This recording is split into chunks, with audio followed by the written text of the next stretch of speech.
Stop for 1 second. Have you ever heard a native speaker talk and your brain just shut down? You knew every word, but together they sound like noise. Here is the truth nobody tells you. It's not your brain that's broken, it's your method. In the next few minutes, I will show you the exact reason you can't understand fast English, and I will give you a simple system to fix it forever. Stay till the end because the last tip is the one that changed everything for me. By the way, this isn't just theory. Everything I am about to share is something I tested on myself for years until it finally worked. I used to fail English listening tests again and again, not because I was lazy, not because I didn't study. I studied every day. I memorized grammar books. I knew thousands of words, but when a real person spoke to me, I froze. It felt like standing in front of a fast river. Words crashed into me too quickly. I couldn't catch anything. One day a tourist asked me a simple question. I understood nothing, not one word. I went home that night feeling stupid, but I wasn't stupid. I was just training the wrong way. For years I blamed myself. I thought maybe I just wasn't smart enough for languages. Maybe some people had a gift and I didn't. But that wasn't true either. I just didn't know the real rules of listening. So I started experimenting. I had no apps, no YouTube, no online courses. So I did something simple. I went to hotels near my city and talked to tourists for free.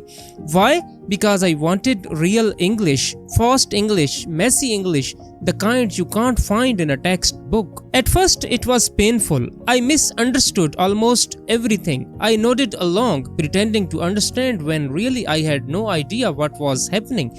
But slowly something shifted. My ears started catching patterns. My brain stopped panicking every time someone spoke fast.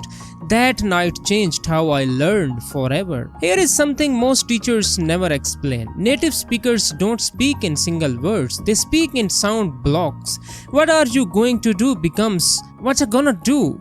If you listen for 5 separate words, you will always be too slow. Your brain needs a new skill, not word recognition. Pattern recognition. This is the first big shift. Stop hunting for words. Start catching shapes of sound. Think of it like music. You just feel the song. English works the same way. Here is a quick test for you. Say this sentence out loud. I don't know what to do. A native speaker doesn't say each word clearly. It comes out more like, I don't know what to do. Strange, right? But this happens in almost every sentence, every single day. Natives aren't trying to confuse you. They are just being efficient. Their brains already know the pattern, so their mouths skip the extra effort. Once you understand this, fast English stops feeling like a wall. It starts feeling like a puzzle you can actually solve. Why most methods fail? Most people learn from textbooks, clean, slow, perfect sentences. But real life is not clean, real life is messy. People mumble, they cut words short, they talk over each other.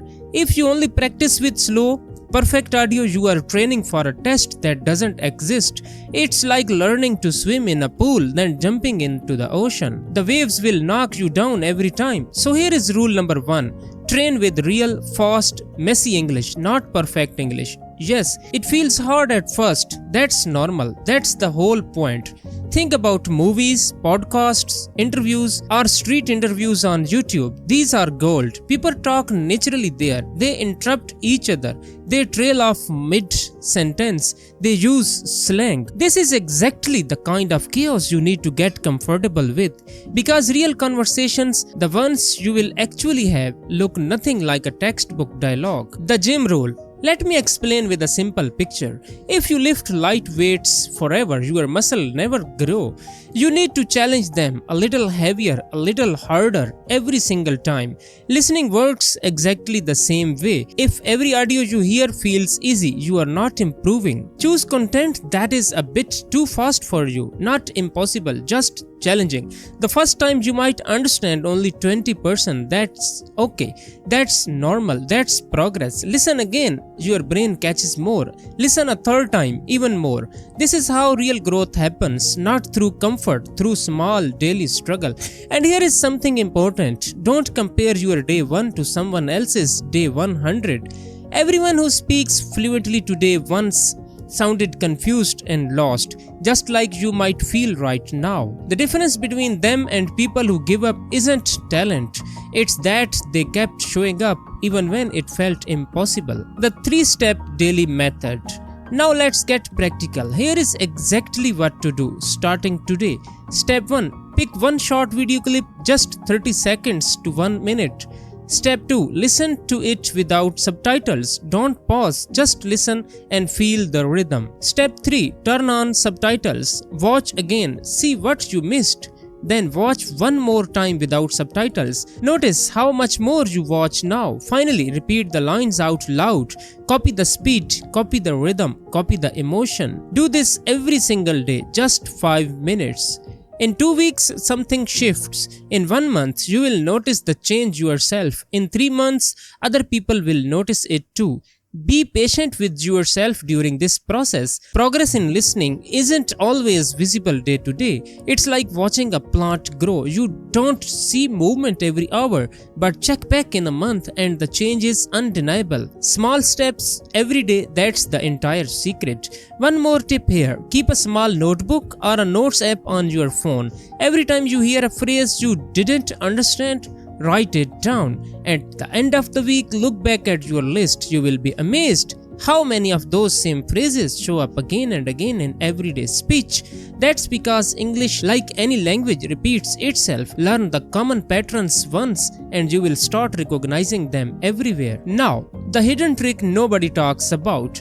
Here is something most learners completely ignore. Speaking trains your listening. When your mouth learns to say words fast, your ears learn to recognize them fast too. It's connected. One skill feeds the other. So when you practice the phrases out loud, don't say them slowly and perfectly. Say them the way natives say them. Short, fast, natural. Say, I am gonna go, not I am going to go. Your brain stores this pattern. Next time you hear it in real speech, it won't surprise you anymore. You already know it because your own mouth has said it. This single trick can cut your learning time in half. Try this exercise today. Pick 5 common phrases natives use. Things like gonna, wanna, kinda, gotta, lemme. Say each one out loud 10 times in a natural, relaxed way. Don't overthink it. Just let your mouth get used to the shortcuts. After a few days of this, you will notice something powerful. Those same shortcuts, once invisible to your ears, will suddenly jump out at you in real conversations. Stop translating in your head. This is the biggest trap, translating word by word in your mind. It feels safe, but it makes you slow, always one step behind the conversation. Instead, try this. Turn words into pictures. If someone says, she grabbed her bag and ran out the door, don't translate it. See it. Picture the bag, picture the door, picture her running. Pictures are faster than translation. Your brain processes images in a flash. This is how real communication works, not through perfect grammar, through connection and meaning. Drop the translator in your head, build a movie instead. This takes practice because translating feels like the safe option, but safe isn't always fast. Start small. Watch a simple video with the sound on and subtitles off. Instead of translating, just try to picture what's happening, like you are watching a silent film with sound effects. Over time, this becomes automatic. You will stop hearing English as a foreign code to crack. You will just understand it the same way you understand your first language. The mindset that changes everything. One last thing, and honestly, this might be the most important part. When you feel nervous, your brain slows down. Fear blocks understanding. But when you relax, your brain opens up. It catches more naturally. So stop telling yourself, I must understand every word. Instead, tell yourself, I just want to understand the story. You don't need every single word. You need the meaning, the feeling, the picture. This shift in mindset from perfection to connection is what finally makes fast English feel normal. I know it sounds simple, maybe too simple, but most big changes in life come from simple shifts repeated consistently, not from one giant breakthrough. Give yourself permission to be a beginner. Give yourself permission to misunderstand sometimes. That permission is what keeps you moving forward instead of freezing in fear. I failed many times before I understood any of this. If I could go from zero to fluent conversations, you can do it too. The secret was never talent, it was small daily practice, real, messy English, and the courage to feel uncomfortable for a little while. So next time, fast English makes you feel lost, don't panic, smile. That confusion is just your brain growing. Keep listening, keep repeating, keep showing up every day. One day, without even noticing it, you will understand everything, not because English got slower, because you got stronger. And remember, every single person who speaks fluent English today started exactly where you are right now, confused, frustrated, sometimes wanting to quit. The only thing that separates them from you is time and the choice to keep practicing anyway. If this helped you, hit subscribe, because next week I am sharing the exact accent training method that took my listening from 30% to 95%. See you in the next video.